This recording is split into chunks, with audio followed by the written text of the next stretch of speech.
Família 2 eu acho que se refere ao Todd Phillips e a pessoa que aprovou esse filme e achou que tinha uma ideia interessante para essa sequência. Olá, sejam muito bem-vindos ao Não Alimente Zumbis. Eu sou o Ale e voltei para falar sobre um dos filmes mais esperados do ano, principalmente falando aí da nossa comunidade nerd.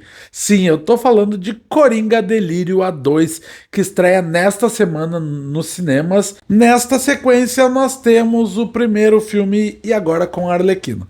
Esse segundo filme começa alguns anos depois de onde termina o primeiro. O Coringa tinha acabado de ser preso, aqui ele já tá na prisão por algum tempo e a gente tá chegando no julgamento dele. Pouquinho antes desse julgamento começar, ele conhece a Harley Quinzel dentro de Arkham e os dois acabam criando uma relação enquanto seu julgamento vai se desenrolando.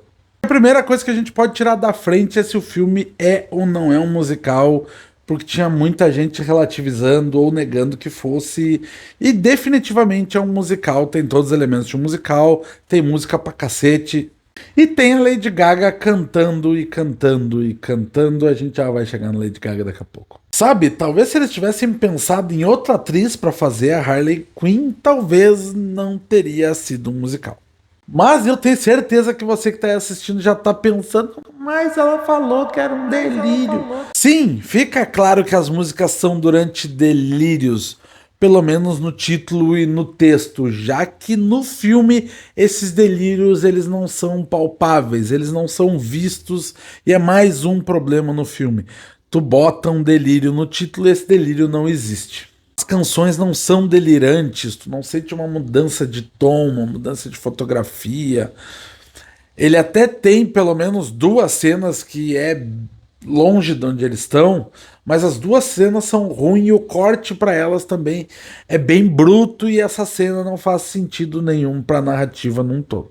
Tem uma ou duas cenas que são legais, tem uma cena em que eles estão, digamos, no pátio da prisão, que é legal.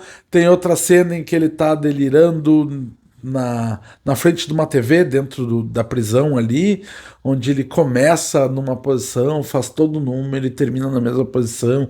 É uma composição bem legal. Mas o tom delirante não existe nem no filme, nem nas canções. Essa semana, revendo o primeiro, eu até escrevi lá no meu Letterboxd, nas minhas anotações, dizendo que o primeiro filme tinha muita forma e pouco conteúdo. Aqui, nem a forma ele consegue trazer e o conteúdo ele amplia os problemas que tinha no primeiro. O que eu quero dizer com isso? O primeiro filme ele é estruturalmente muito bom. Muita gente repetiu, e eu sou o que faço coro a isso, que o grande problema do primeiro filme é ter Coringa no título. O filme é bom, mas não é um Coringa. Não é o Coringa, melhor dizendo. Aqui nesse segundo, esse problema vem muito mais forte, porque tem muito menos história, o filme conta muito menos coisa, investiga muito menos essa mentalidade doentia do Arthur Fleck e traz uma personagem que pouco agrega à história. A falta de tu ter uma lore do personagem, de tu trazer mais da história dele, de tu trazer mais característica do Coringa dos quadrinhos, faz muito mais falta nesse segundo filme. Ele já não parecia o Coringa, nesse filme ele se afasta muito mais disso ainda, além de algumas referências ao universo do Batman, como ele estar no Arkham, como o promotor ser o Harvey Dent, a própria presença da Arlequina, e um ou outro nome ou situação que ele joga ali na tela, mas que explora muito pouco. Sem a utilização dessa lore, o personagem se perde em ideias vazias. A Lady Gaga entra no filme e sofre da mesma coisa. A Harley Quinzel dela pouco tem a ver com a Harley Quinn dos quadrinhos. Por mais que o texto tente nos forçar a isso, no momento em que alguém diz, mas ela tem uma pós-graduação em psiquiatria, pouco é reconhecido da Harley Quinzel na Arlequina da Lady Gaga. Ela nem é Arlequina, inclusive o filme chama ela insistentemente de Lee durante o filme inteiro. E sem esse contexto, sem uma característica forte da personagem original, pouco tem para Lady Gaga desenvolver. Acaba tendo algum destaque nos números musicais, porque afinal ela é a Lady Gaga. Ela tá ali para ser a Lady Gaga. ela, como esta persona que ela criou para ela de Lady Gaga, parece muito mais a Harley Quinn do que a Harley Quinn que ela trouxe pro filme. Antes de gravar, eu tava pensando que esse filme vai ter uma parte com spoilers no finalzinho, mas tem muito pouco spoiler pra gente comentar, porque absolutamente não acontece nada no filme. Nada tem nenhuma consequência, a relação dos dois não tem uma profundidade, não tem um perigo emocional, não tem uma consequência pro futuro, não tem uma consequência nas coisas que acontecem no filme. Literalmente é um filme que tem umas músicas no meio, porque sim, que tem um julgamento, porque afinal ele matou pessoas, ele precisa ser julgado, e que o resultado disso é pouco eficiente para a forma que o filme termina. Inclusive, tem algumas pontas, algumas ideias que o Todd Phillips cria e que poderiam ser boas, mas que ele abandona e elas se perdem ao longo do filme. A principal delas seria essa fragmentação da psique do Coringa. Como se Arthur Fleck e Coringa fossem pessoas diferentes vivendo no mesmo corpo. Lembra do Fragmentado? Alguma coisa mais ou menos assim que o filme insinua, mas em certo momento abandona. Talvez se levasse para esse caminho eu ainda teria problemas em achar que é o Coringa, mas para o filme, porque ele construiu desde lá do primeiro filme, poderia fazer um grande sentido nessa sequência, mas não é por aí. Agora sim que nós chegamos, eu vou falar com spoilers sobre o final do filme, sobre o que acontece no final, sobre o que isso significa e representa para uma futura sequência ou para a sequência do próprio universo compartilhado da DC, agora do James Gunn.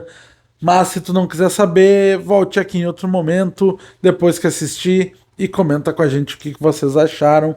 E agora eu vou falar com spoilers, então, vinheta de spoilers que nós não temos. Não tem vinheta de spoiler! Em uma parte do julgamento, o Coringa assume a própria defesa e transforma tudo num circo, obviamente, mas ele abandona a persona do Coringa e assume a responsabilidade pelos atos como Arthur Fleck diante do júri. Porém, quando o júri está lendo a condenação, ou como que ele vai ser condenado, um carro-bomba explode o... Como é que chama? O lugar onde está tendo julgamento, o tribunal. E aí ele acaba saindo pela cidade atrás da Harley Quinzel, que tinha abandonado ele no momento que ele abandonou a persona do Coringa. Antes de contar o final, deixa eu só fazer um adendo à Harley Quinzel, só para vocês entenderem de onde é que ela vem. Ela chega, conhece ele numa aula de música dentro do Arkham, ela tá numa ala mais leve de Arkham e o Coringa é levado pra lá, porque sim, porque eles inventam um guarda que gosta de música. E que resolve levar ele porque sim. Chegando lá, ela conhece e demonstra muito interesse por ele e diz que estava ali porque queria conhecê-lo. Ela diz que mora no mesmo bairro, que matou os pais numa explosão, inventa um monte de coisas que ilude e que encanta o Arthur Fleck. Logo depois, a advogada dele desmente, falou que ela estava mentindo, ela é de uma família rica, filha de médicos e que inclusive ela tem uma pós-graduação em psiquiatria. Eles fazem esse linkinho só para tentar, tipo, ó, viu como é a Harley Quinn? Ela tem uma pós-graduação em psiquiatria, é a mesma do quadrinho. E não é. E no final ela resolveu abandoná-lo porque ela tinha se matriculado. Eu acho que nós não podemos dizer que ela tinha se matriculado no manicômio, né? Não dá, né? Ela tinha se internado no Arkham por vontade própria e, segundo ela, porque ela tinha interesse, ela queria conhecer o Coringa. Então, ela também saiu por vontade própria, mas resolve abandoná-lo, dizendo que aquilo não faz parte desta ilusão que ela criou, que eles criaram, que nada disso era real, que ela tinha essa fantasia com o Coringa, quando ele deixou de ser o Coringa, nada mais fazia sentido. Essa cena que ela diz pra ele que não quer nada é quando ele acaba fugindo do julgamento. Ele acaba sendo preso e volta pra prisão, já meio desolado. Aí um guarda chama ele dizendo que tem visita, enquanto o outro preso diz que já que tu desiludiu a gente tudo, e enche ele de facada e mata o Arthur Fleck. Quando a câmera vai chegando para perto do corpo, vai sumindo, a gente vê bem lá no fundo o cara que esfaqueou ele cortando a própria cara. Talvez o Todd Phillips aí fazendo uma homenagem ao Coringa do Heath Ledger, ou a vários outros momentos do personagem nos quadrinhos também. Mas o que eu senti é que ele quis dizer que o Coringa não é uma pessoa, o Coringa é uma ideia. Talvez seja a mão da Warner já dizendo que esse universo não vai pra frente e que nós vamos ter outro Coringa, então talvez essa ideia do Coringa seja refletido lá no personagem do Barry Keoghan que a gente já viu no final de Batman. Ou talvez seja realmente o Joaquin Phoenix dizendo: olha, se vocês inventarem uma sequência para isso, não contem comigo. Pode ser qualquer uma das duas. Mas tudo que ele construiu para personagem, para a relação dele com a Harley Quinn, por mais que tenha sido mal construída, ele literalmente joga fora ao matar o seu personagem, o seu protagonista. Além disso, todas essas críticas de que esse cara não parece o Coringa ganham um coro no momento que ele mata esse personagem e mostra que pode ser qualquer outro. E se pode ser qualquer outro, não é o Coringa. Se você então já assistiu Coringa Delira 2, volta para comentar com a gente. A gente se vê numa próxima e fica ligado que a gente vai criar mais coisinhas de Coringa por aí nas nossas redes sociais. Um abraço e até a próxima.